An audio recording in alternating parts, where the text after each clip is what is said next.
Ari, I am so thrilled to have you on. Thank you so much for making time and for coming on the show. Hey, thanks, Dan. Great to be here. So where I always want to start is if you can give a quick sketch of your background, and kind of the impossible frame for this is, what is the 60-second version of your story? 60-second, 90-second version. I can try. My name is Ari Tulla. I'm from Finland, originally been living in the Bay Area for about 15 years. I was an aspiring athlete my youth. I spent half my time playing hockey, other half I played with computers and games and stuff like that. And in the end, I never became a hockey player. I became an entrepreneur. So the latter one won in the end, and I think that's a good thing on hindsight now when thinking about my life uh, backward and then forward. Much nice to be a ongoing entrepreneur than ex hockey player. Nothing wrong with them, but often many of them need to reinvent themselves. And I spent the first part of my career in around tech and apps and games, mobile games mainly. And then the last 12 years I've been spending in healthcare. And I was sucked into healthcare because personal reasons, like many people do. I was never a doctor or nurse or scientist, but I wanted to really focus my next 30 years in healthcare because of family history and drama we had. Yeah. I think the people I know that are building the most interesting stuff in healthcare do not have a traditional medicine background, which probably tells you a lot about what they're building and how they're building it. You're the co-founder and CEO of Elo. How do you describe what you're building to either friends, family, people that ask? And, how do you think about what will be different if you're wildly successful in building this company? I think the best way to kind of think about a company description is that what can you say that your mom would be proud? We always underestimate the mom proud aspect of the measurement. That should be the key KPI in the end for a lot of things who are building things in the world. Because if your mom is proud about you, I mean, nothing else really matters. That's the key KPI, OKR, whatever. So Elo is trying to turn food into medicine. And today, as we know, many of the chronic conditions, a lot of the healthcare costs we have, many of the early deaths we have today in our society are because of lifestyle and nutrition. So we are really trying to make that thing that Hippocrates spoke 2,000 years ago to be real. And, how do you think about, I guess, just let's fast forward 10 years into the future, you've been wildly successful. What is different about the world, or what's different about the way people maybe approach health in their own lives? Yeah, so I think we have this challenge today where we spend almost all the money today in healthcare, almost 4.5 trillion in the US, $4,500 billion on management of chronic conditions and sick care. And you might have seen a documentary with the name, but really the idea that we only help people when they get sick. We spend about 2.5, 2.6% on preventative care. And that preventative care is not really spent on helping people, live better lifestyle. It is spent on mammographies and colonoscopies and vaccinations. So those are really hugely important factors. But we spend almost no money today on educating people. So if Elo becomes real, I think we will have and not just Elo, we call this smart nutrition as a broad term. If this smart nutrition concept becomes real and food as medicine becomes real, as it's already happening slowly, we will spend maybe 20% of the healthcare spend in good nutrition by subsidizing people who are sick. Today we spend it all in medications and medical devices and treatments. But what if we would spend it on nutrition and lifestyle changes and coaching that could actually prevent people getting sick in the first place? I think every dollar spent on the smart nutrition, the lifestyle change will yield back $4 at the back of the envelope on saving cost in healthcare. That's the only way, in my opinion, to lower the cost of healthcare and get better outcomes and make many of us live longer, maybe even 10 years longer or more. Yeah. Well, and hopefully help some of the things that I'm sure are contributing, like obesity, lack of, movement and exercise, just kind of all of the chronic conditions that seem like they cluster around that. Yep. You have a fascinating background. Somehow you managed to start out leading the creation of video games and then made a graceful shift into being a, serial founder. You're also the CEO of a company called Quest Analytics. One of the questions I wanted to ask you is, as kind of your journey as a founder, and I would include, being the CEO of Quest Analytics, although I imagine it was, it's different being, coming in as a CEO as opposed to being a founder. What are the biggest lessons you've learned, and how do you approach being a founder differently today than you maybe did back with Better Doctor, your first company? Yeah, so I'm been talking about this topic a lot, and I help a lot of people who are thinking of becoming founder or who want to become entrepreneurs or build their own thing. And for me, I mean, they always ask me like, how did I leap from I was at Nokia in a big corporation running a small thing in a big battle, and I always tell people that I mean that was not the thing I did. I mean, when I was 19, I ended up working in a startup as first employee. We were building websites in late 90s. That was the first time I saw my peers, people who were like 21, 20, and 19 who started a company. We knew nothing about anything. I mean, that was the time websites were kind of invented. Nobody had a website. I mean, like companies had no websites, and nobody even knew what the dot is really that time. So anyway, like we were building this company, and I was helping these guys, and I realized that they are no different than me. They were my roommates, so they really were no different than me. And maybe I was smarter than many of them, and it made me realize that it's not up to you don't need to have a pedigree or certain license to run if you want to build a company. You just need to have momentum and will. That's the only thing you need. And later, I spent a decade in big companies building businesses from ground up. And in many ways, that was more difficult to do than to build your own company because you had to get 15 people to say yes at the same time and turn the key. And any person in a chain of command of 50 people could say no. And I was able to raise money in those environments. And then when I did my first startup, Better Doctor, it actually felt almost easy or easier in a way because you can go to the VCs and you can tell your story. It's up to you, not up to 15, 20 other people who can say no that you don't really know that well. You don't need to lobby them politically. You can do your own thing and be your own person. So that to me is the key that you just need to start and you just need to be brave and you just need to put the foot forward every day. But of course, you don't want to be silly. You don't want to like today we are entering recession. We are entering first time in 15 years in the world and economy and a job market where you might not be able to get a job next day if you want to do it. So don't leave today and with double mortgage, but be a bit sensible. But it's all about just making a decision and then moving the foot forward one after the other. Kind of related to that, one of the things I'm always curious is, and this may be somewhat, hard, maybe there's not something here for you, but, when you think back to kind of your experience at Better Doctor as a founder, and what I'm really kind of thinking of there is like your decision of what to prioritize, what was most important, where you should be investing your time, energy, and effort. As you kind of think about that, knowing it's a completely different company, but maybe comparing that to Elo, what are the biggest deltas? Meaning, where are you spending less time today and more time today? Kind of how have you recalibrated and how are you, approaching your role as a founder differently, just through the gift of time and experience? Yeah, and I think your point about mentioning about the fact that I spent almost 2 years as a CEO of a bigger company, and earlier being kind of this sort of a certain mid-management level person in the big companies where you kind of run your own thing with your own P&L.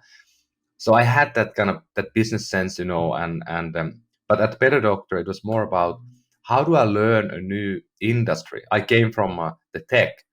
I really didn't know a lot about the ins and outs of the healthcare system. I didn't know how to make money in that type of company. And I'm from Finland. I lived in Europe most of my life, so I wasn't accustomed to the U.S. healthcare system as a kid. I just had been a user of it, super user of it. So for me, I think that was really difficult in the beginning. Like, how do I become credible person to talk about a topic like healthcare that I really knew not much about on a fundamental level? And now I think the same applied now in the Elo because now I'm moving from the healthcare again to another real that is nutrition and wellness in a way. I didn't know a whole lot about it. on a fundamental level. Now I need to read. I have 20, 30 books on myself that I read in the last 2 years that are about the human biology. Like, how do I understand how the human body works? I mean, I'm talking to scientists, I'm talking to doctors on a daily basis. I can't do that if I don't understand enough. So that was, I think, the in both cases. And every time you move from one industry to another, you really have to learn the lingo. You have to be credible, and you can't just invent as you go. That's been, I think, the one of the biggest areas of time consumption I have. But really, building a company, if you think about, like, you build a company in space of finding doctors, or building enterprise tools to healthcare systems, or you build a tool for people to have better nutrition. I mean, in the end, the business is so similar. And in my case, what's kind of unique is that at Nokia, when we were building, the first smartphones, or we were building the first games on this device we called mobile computers back in this, before iPhone and Android.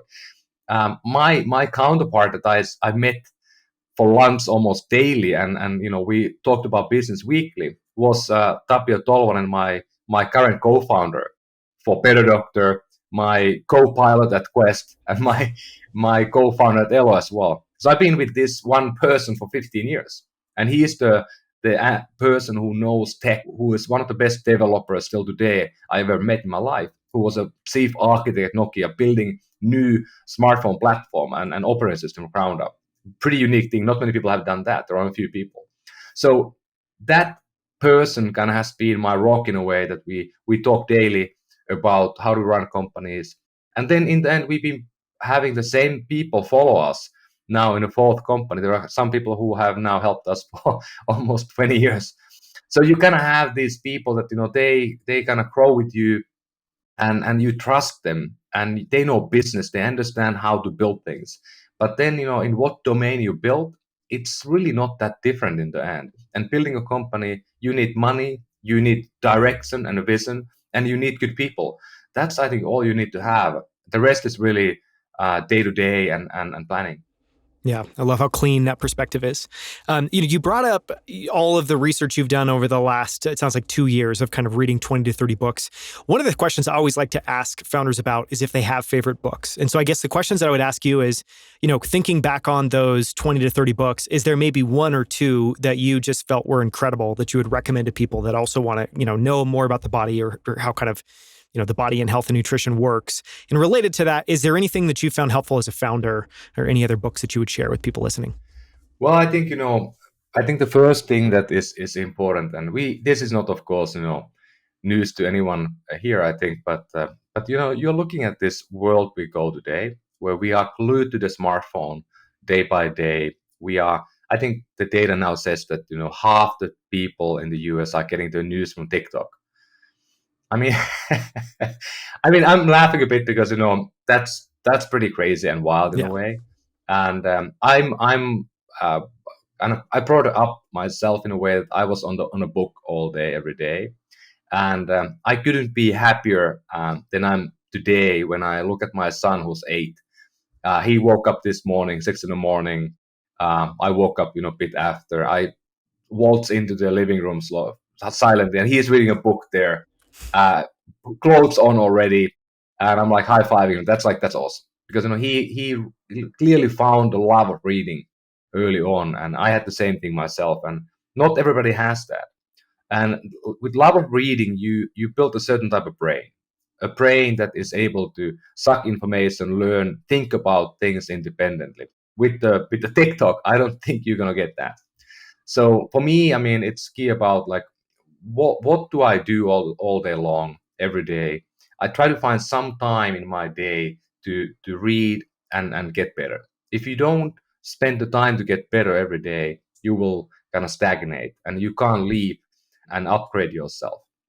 So there are a ton of books, of course, about business and nutrition that, I've been giving out to a lot of people. But there are some old books in business, like, Good to Great, by Collins. Really, really great book. That, there are certain, manuals of startups, like, the Lean Startup. I mean, still is relevant today, I think, Eric Ries. And there are really, really good books for the need. Like, think about sometimes that, you want to do something in a business. Get the book that helps you. I can't remember the name of the person who wrote the book, but there's a book about how to sell a company.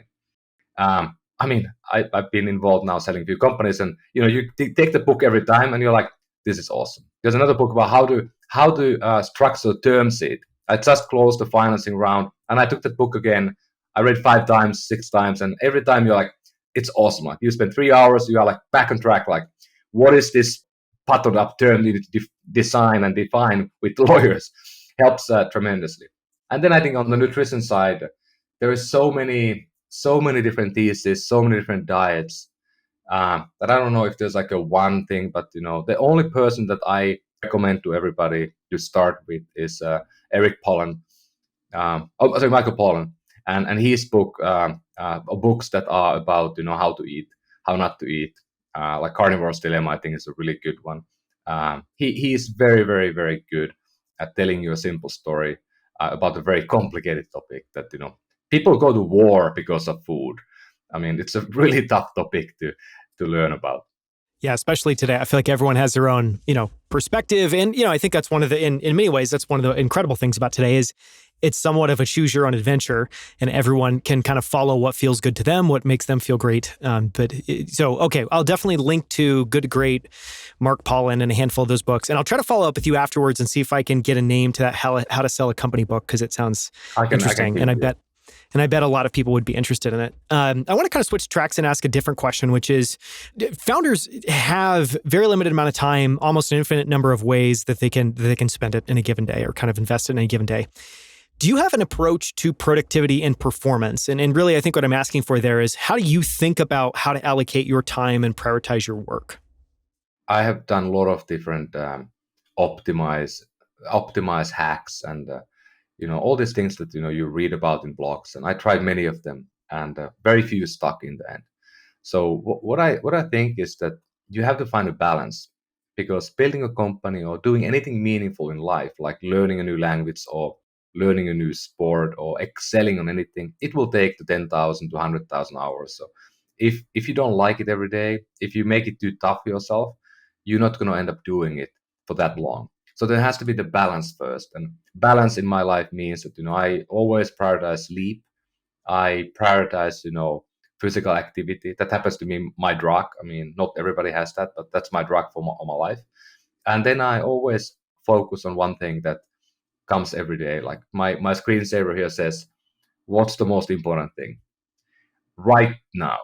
And trying to live in a moment that like as a CEO now of a company, we have 30 people only today. So what can I do right now to unblock my team to do the best work they can do? Not worry about myself. I mean, I can do my work at some other hour, but what I do right now to unblock the others and make them happy and productive and moving forward. That's the most important thing for me on a daily basis. And then another thing that I did a few years ago that I think is a really good idea, and I think many people would greatly benefit if they would do something similar. So I picked the Wednesday as a day that I don't have any meetings. Wednesday is blocked completely off from my calendar, for the company calendar. Nobody can book Wednesday.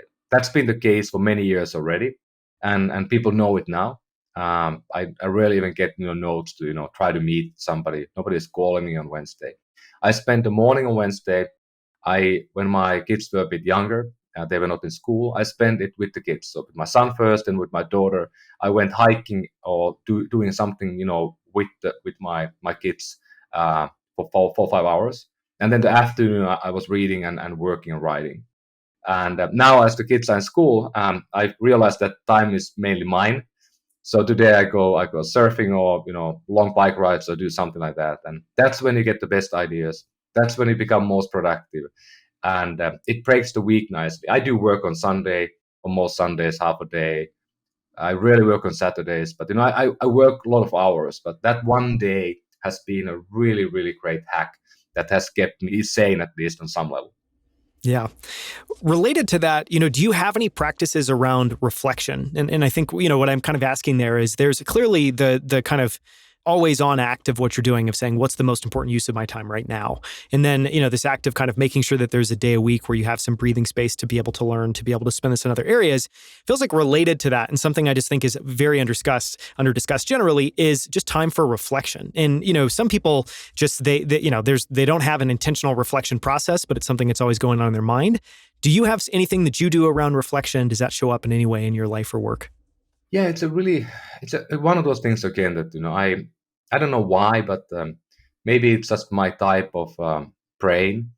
But I've been trying to, for example, meditate for I don't know 15, 20 years, and I never really gotten into a meditation practice that sticks with me. And then we were working with one guru who's this pretty well-known guru in India who moved to Bay Area, and he became a friend, and he was telling me that you don't need to have a meditation practice as somebody defined it to be. You can have your own practice. And then he taught me to realize that I have had a meditation practice for 30 years every night when I go to sleep. So every night I go to sleep, I'm actually rock climbing or bouldering, the last problem I had. And that's the way I fall asleep every night for 30 years. And he explained to me that that is exactly what meditation is about. But I never really realized it. And then I've been kind of being happy about the fact that I don't need to sit in the morning 25 minutes in silence because I have the kids and everything. It's like bombardment. And if you live in the West Coast, you're the last time zone, so the morning is the busiest time. So that finding was really key for me. Reflection, same thing. I think my wife, she's journaling every night. I've been trying to do that for a long time. It never stuck with me. And again, I found my own practice that is a bit different. I don't do it every day. I do it on a weekly basis. I clean up stuff on Sundays. And it's just a better way for me to do it. But I think the point here is that you can read a blog post, you can read about people that you kind of admire, you look up to, and they might have these systems that they built, but some of them might not be right for you. So pick what fits for your life. And I've been trying too many things that didn't feel right for too long, and I was miserable because I was adding mental burden. It wasn't clearing anything up. So now I try to think about every time I pick a new thing, what else has to go. And I think this is a long story, but last point on this, my wife, she had a corporate career for a long time, and she became a KonMari consultant in the last few years. And she's helping people to get rid of their stuff and only own the possessions that they love. But you can also kind of think about the KonMari method into your files on a computer or your calendar or on your life, like how much burden you put yourself in. The less you have, the more you are, in a way. Mm-hmm. I love all of those points. I want to, I guess, ask maybe one follow-up question on the guru because it sounds very interesting. Am I kind of getting it right that basically his point was just, I think, getting you to recognize that you actually have a contemplative practice and it's just something that you do kind of very simply in your own mind at night before you go to sleep? Is that the point, is just to try to find the contemplative quiet moment practices in your own life and kind of maybe consider that your own meditation? Am I understanding that right? Well, I think the whole meditation idea is, it's a really big concept. And I think we all who have tried and all who believe in it, I think we all believe firmly that it can be one of the most impactful things in your life. It can really change the way how you behave. Now, I think what we are hearing about is that psychedelics, are likely going to be the big frontier that may help people to get there faster.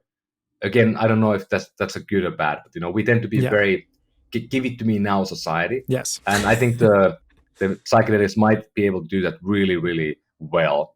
I, that's a topic today, and let's not go too deep. But I'm really curious about when that will happen, how it will happen. But for me, it really was about that I had a practice that gave me the same benefit as I would get if I do a 15-minute meditation and try to really block that time every morning, for example. And I mean, how do I behave? What type of person I am? I'm pretty calm and collected in most times. So I already kind of had gotten some of the benefit that I didn't realize. I was thinking I need to add another thing, another layer in my life to get there, and I might have already been there. That makes sense. That's super helpful. Okay, last question. Ask this of every guest. If you could go back in time to your childhood or to the start of your career, is there anything that you tell your younger self that you could carry forward in time? Whether that's advice, a reminder, words of wisdom, anything. Well, somebody asked me this some time ago, and I mean, this was maybe a year ago, and I had been in Finland with my parents' place, and my mom had found a letter that I wrote when I was 18 at the graduating high school type of letter, and it said that open a year later or something. And now she had opened it like 25 years later, and I read it first time in 25 years, and it basically described what I wanted to be, what I wanted to do, and I was like, wow, I mean, that's pretty smart. I mean, but the funny thing was that I had done all of the things I wanted to do. And I was like 43. And I was like, wow, that's pretty cool. And that made me feel pretty awesome that, I wanted to, see the world. I wanted to build something unique that is mine. I wanted to find, a family and build a family. I wanted to live in different places that I had done all those things. And it hit me in a way that, I was pretty smart already as a kid in a way what I wanted, but now it's up for me to really think about what is next mountain, where do I want to go next, like what more can I do, and then I think it becomes a lot more about being patient, not being so hurried up every day, trying to live really long good life, being healthy, and also giving to people and helping other people to get where I might have gotten, or not just like I'm not looking at this in a way that there's a milestone you have to get to. It's not like amount of money or success or fame or anything, but it's more like getting to a place where you feel content on most days and you are grounded and you can live in a moment. Those are really the key points that I think are important now that I did not know before. Yeah, I'm guessing those didn't show up on that letter to yourself. I don't think anyone, when they're a teenager, writes those things down on a piece of paper. Well, it's a perfect note to end on. Thank you so much for coming on, Ari. I really appreciate it. Hey, thank you.